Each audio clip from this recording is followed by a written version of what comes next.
कोकाटेंच्या याचिकेवर शुक्रवारी सुनावणी। आजच्या सुनावणीमध्ये कोकाटेंना दिलासा नाही, तातडीनं सुनावणी घेण्यास न्यायाधीशांचा नकार।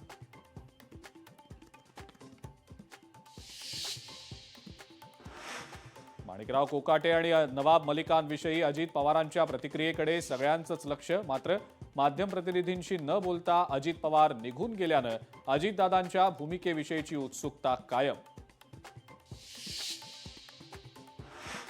धनंजय मुंडेंची मंत्रिमंडळात वापसी होणार का? धनंजय मुंडेंनी अमित शहांची घेतली भेट। दिल्लीत जात धनंजय मुंडे अमित शहांना भेटले।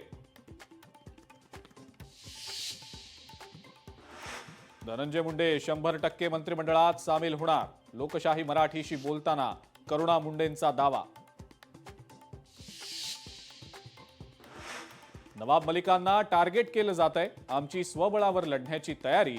सना मलिक यांची रोखठोक भूमिका। भाजपचा काँग्रेसला आणखी एक मोठा धक्का। आमदार प्रज्ञा सातव उद्या भाजपमध्ये प्रवेश करणार असल्याची विश्वसनीय सूत्रांची माहिती। साताऱ्यातल्या ड्रग्ज प्रकरणी उपमुख्यमंत्री एकनाथ शिंदेंनी राजीनामा द्यावा। सुषमा अंधारे यांची मागणी। एकनाथ शिंदेंचे बंधू प्रकाश शिंदेंच्या रिसॉर्टमधनं आरोपींना जेवणाची रसद पुरवली गेल्याचाही आरोप। शिंदेंची शिवसेना अमित शहांची टेस्ट ट्यूब बेबी। शिंदेंच्या शिवसेनेची व्यवस्था तात्पुरतीच। संजय राऊतांचा घणाघात।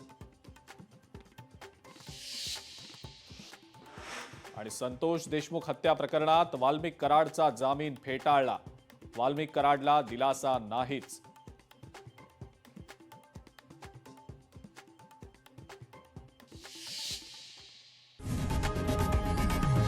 लोकशाही मराठी ऐका, पहा, जागरूक रहा।